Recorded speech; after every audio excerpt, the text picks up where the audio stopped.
it's pretty funny how I got in contact. For people who are in New Hampshire, you guys remember Rob Jacobs? He moved up here to New Hampshire, and he emailed me a couple months ago. He goes, I got a speaker for you. And I started corresponding with Tom, and I said, oh, he's my type of guy. He's no nonsense, I think of him as like a hard-nosed type guy. And he wrote a book. And the title of the book I loved, Starving the Monkeys. And isn't that a great title? Starving the Monkeys. And then I read the book, and I was like, damn. I mean, it was like good stuff. I called him and we talked about a week ago, and I said, you know, you need to write another book. Take some of the parts of this book and write another one. And he goes, no, I got a lot to do, but hopefully we'll convince him to talk about the cavemen a little bit today. But if not, definitely, you know, come and talk to him about caveman capitalism. It is fantastic. I love the caveman capitalism. And as I was reading the book, it was pretty cool because he started talking about, you know, the Soviet Union, and he went to the Naval Academy, and it was great because my major in college was Soviet studies. So it was totally right up my alley, and you know, he talks about playing the Soviet national anthem in his book, and it was funny because I thought they played that at inauguration this year. So, but he's a Marine with some really good stories, and he's woken up, and he's you know, his idea of free trade and secession, and it's not about guns and gold, but it's about free trade, and he has some really interesting stuff and a great, I would say, scientific approach to what we need to do to become a free people. So please welcome Tom Baugh.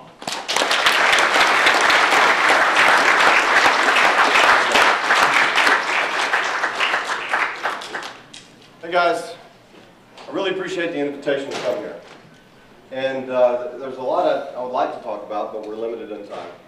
And there's some of this presentation we cut out because of constraints in time. But I'd like to talk about liberty and free trade in an era of secession. And the theme of this conference is liberty in action, things that we can actually do, things that we have to do. Because just talking about things isn't enough. We see where that's gotten us. We're where we are because, in many cases, because of just talk. Before you take action, though, you have to do effective planning, and that's what we need to do now. Well, the first step in doing any planning, in conducting any operation, is to understand what the actual problems are. Now, a lot of people in this room, you understand what the problems are. There are many people out there joining us on the web who may not. And so I want to cover a bunch of background information first to make sure that we're all on the same sheet of music. We need to be able to identify the enemies of liberty, and we'll talk about a few key ways in which we can do that later in the show here. How can we then defeat them once we know who they are and what their motives are? And then how can we rebuild our freedoms after we have defeated the enemies of liberty? And is secession a viable, practical option for that? And unfortunately, the secession portion is part of what we cut out, but there'll be some speakers later in the forum that will talk about secession in more detail.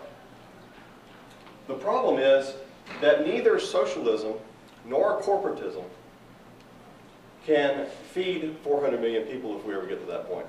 There's some question with farmers having to kill off their livestock because they can't afford to stay in business as to whether or not we can feed 300 million people. Socialism and corporatism can't provide housing or effective health care or energy, provide an enjoyable standard of living, or leave you alone. Only free trade among people who, for their own self-interest, work with each other, not in a socialistic, from each according to his ability kind of way, but in more of a Adam Smith kind of, I provide value to you, you provide value to me. And we'll talk about that in more detail later and how we really don't have a system like that at all here anymore and haven't had for a long time, although we delude ourselves many times in the thinking that we do. So what is liberty? To me, as Chris said earlier, liberty is the ability not only for you, but for the other guy too, to live his life the way he wants to, without interference. And as Chris mentioned earlier, too often we want to have our own little box of liberty because it's comfortable for us, but we're not really comfortable with someone else living in their box of liberty. Here's an example. School prayer. This is a divisive issue. And this issue points out clearly the fact that we have been deluded into solving the wrong problems. Let's say a Christian wants to have prayer in school. He wants to teach his kid from the Bible. And he doesn't want his children to be indoctrinated in a way that is against his faith and beliefs. Well, you may have a Nation of Islam member who wants to do the same thing, only through the Quran and through the writings of Elijah Muhammad. You may have a secular parent who doesn't want any of those things. So the question is, which one of these parents is right? Well, the simple answer is, they're all right. But often the choice that we're given is, let's water down and come down to the common denominator, and no one gets to talk about religion at all in school. That's clearly absurd. But in the argument of, we don't want to teach religion because we don't want to offend the Nation of Islam parent, we don't want to offend the Christian, we don't want to offend the secular parent, we forget the bottom line, which is, why is government in the business of teaching our kids in the first place? Why can't you teach your child what you want your child to learn? You teach your child what you want your child to learn. I'll teach mine what I want my kid to learn. And we'll let the marketplace sort out who's doing a better job. That's the way this country is supposed to work. So we've been deluded into believing we have to argue about what the government school is going to look like. And it's that constant struggle, that constant pitting of us against each other. There are people out here who will disagree with probably 90% of what I believe, and I'll disagree with 90% of what you believe. But the important thing is, we should all be able to have our own opinions, no matter what our backgrounds or what we want, as long as what we want to do doesn't interfere with anybody else. And I know that's obvious to the people in this room. But school prayer is a key example of how we've been pit against each other. We heard some mention earlier from Catherine Blash about the Southern Poverty Law Center, Anti-Defamation League. Can you imagine the horror that the tyrants in this country would feel if on a stage in Washington was the Nation of Islam, right next to a white supremacist, right next to someone from the Anti-Jewish Defamation League, and all of these people said, we disagree with each other.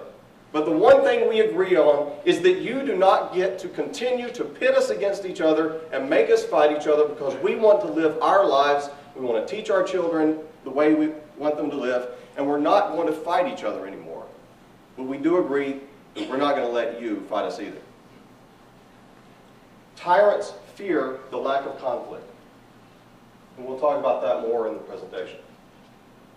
Here are some ineffective strategies based on historical precedent to achieve liberty in this country. We've tried educating. We've tried protesting. We've tried rallies. We've tried voting. We've tried suing, appealing, begging. And those do make some impact. But they don't make enough impact. And there's a reason why these strategies don't seem to work very well. Now, you may go up to 100 people, and you may get 10 of those to say, yeah, I'm going to get on with this whole liberty thing, but the other 90% don't have time in the day for you, and there's a reason for that. So who are the enemies of liberty? Because you've got to know who you're fighting in order to win. Well, our enemies of liberty have gotten very good at hiding in plain sight.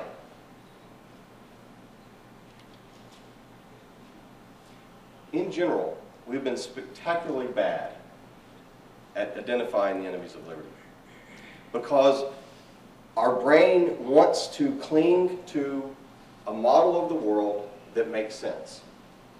And that's understandable, because everybody wants to live in a certain comfort zone. The things I'm going to tell you over the next hour are going to be uncomfortable, but I think it's things that we need to understand in order to win this fight.